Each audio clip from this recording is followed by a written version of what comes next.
Hello, friends. Welcome to Science Talk. I am your host, Jim Massa.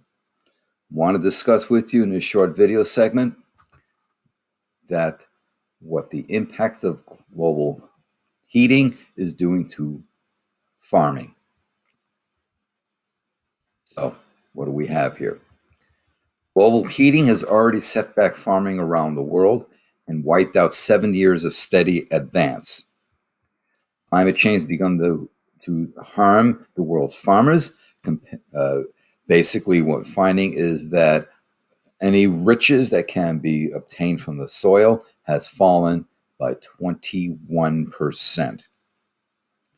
This, the researchers say, is basically all the advances in agricultural productivity, in crop breeding, in farming technologies, and fertilizer use has been basically nullified by the higher temperatures, prolonged droughts, more intense rainfall. Topics and issues you've heard me discuss with you many times before in the past. We find that climate change has basically wiped out about 7 years of improvements in agricultural productivity over the past 60 years, said Ariel Ortiz Bobia, who's an economist at Cornell University here in the US. It is equivalent to pressing the pause button on productivity growth back in 2013 and experiencing no improvement since then. Anthropogenic climate change is already slowing us down. He's trying to be polite there, but it's basically going to be deleterious to us. He and colleagues from Maryland and California report in the journal Nature Climate Change that they've developed new ways of looking at farm costs and yields that could account for climate weather related factors. Their findings are potentially alarming.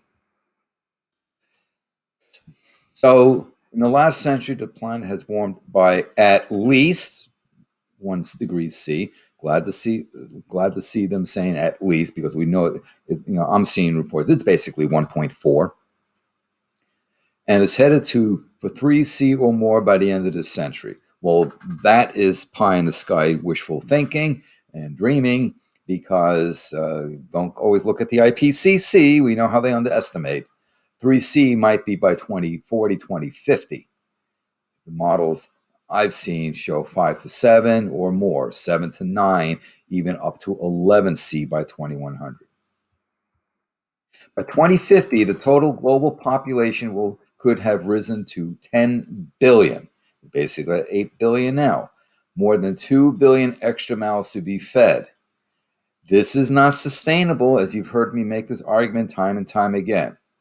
But they keep insisting that you can keep doing this without something breaking, without something snapping and the whole thing come tumbling down. During the last 60 years, growth in agricultural productivity in the U.S. has been slowed between 5 and 15%. In Africa, Latin America, the Caribbean, growth has been slow between 26 and 34%. But over the last 7 years, researchers have repeatedly confirmed that a hotter world promises to be a hungrier one. And if it's hungrier one, that means you're going to have malnutrition, you're going to have increased deaths from hunger, or you might have breeding failures. If you're hungry, you're not going to be able to put energy into gamete production, let alone a pregnancy. So, 10 billion people, I don't think that's realistic. Look at my Are there too many people on the planet video for further details. Studies have found that yields of wheat, maize, and rice, maize is corn, are all vulnerable to climate change. Keep in mind that the great majority of plants that we grow for agricultural purposes are C3 plants. They do not like temperatures much above 85 Fahrenheit. Corn is a C4 plant. It can tolerate hotter conditions and even drier conditions. But so for corn crops to be failing, basically, in my view, and I'm not a botanist, but in my view, is an indication of just how serious a problem this all is. They have warned that higher temperatures and more atmospheric greenhouse gases could actually affect the nutritional value of legumes, fruit, and vegetables. I have discussed this with you in prior videos, where that not only are the crop yields decreasing, what plants are harvested have reduced nutritional values. Changes in weather patterns, droughts, rainfall, heat waves will be adversely affecting the harvest, have deleterious effects on harvest. Again, I have discussed with you before the effects of droughts and rainfall. Wet areas become wetter, dry areas become drier, what the heat waves do, how it withers the plants. You know, if a plant requires humid conditions, but then all of a sudden the soil looks like soggy and wet, that will destroy the roots. Plants fail and so on. So there's a lot of, it's not just the temperature, it's what it does to the humidity levels as well, what the precipitation patterns are, how those are changing. And with the weakening of the gradient between the low and high latitudes, you have the jet stream dipping down, becoming more meridional in flow. So this is going to be bringing all sorts of, changes into the weather system. The jet stream is slowing. So if you have a system with precipitation, that could simply stall over an area and just keep dumping moisture onto whatever below it, adding to the problem. Higher temperatures, that what we're doing to the planet, global heating is going to bring inevitably threaten more intense, more prolonged, more extensive heat extremes, droughts, rainfalls, you know, and so on. The chances of calamitous harvest failure in more than one continent at the same time will be much greater, resulting in global famine.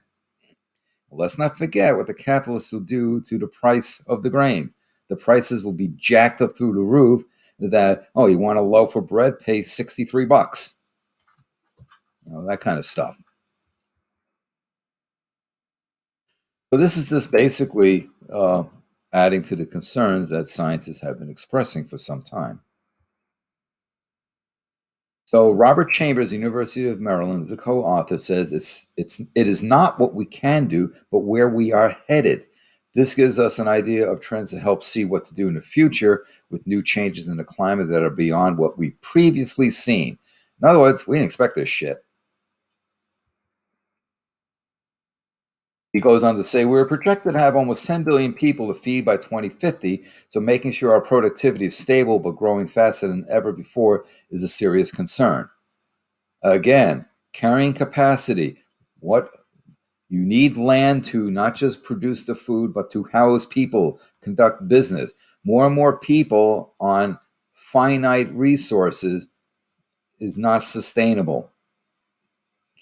James Lovelock, the gentleman who came up with the Gaia hypothesis, opines that by 2075, there will be 2 billion people on the planet because between famines and diseases and other factors, 75% of current human population levels will have died. And I think Dr. Lovelock is probably correct. And Dr. Ortiz Bobia said most people perceive climate change as a distant problem, but this is something that is already having an effect. We have to address climate change now to avoid further damage for future generations. Okay? I would like to have seen him say climate global heating, global warming, because that is what is happening. So, what's the take home from this? Whatever technological advances we may have come up with,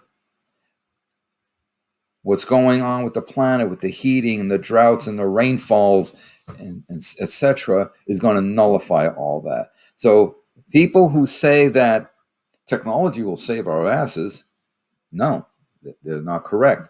And those who say, well, warmer temperature, more CO2 will be great for crops because we can grow more crops.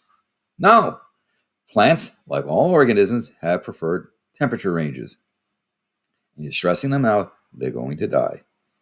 And some studies have suggested and shown that temperatures get too high, the plants get too stressed out, especially among trees. They stop photosynthesizing and they stop respiring. So they don't draw down the CO2, they draw down oxygen instead. Basically, it is not a pretty picture.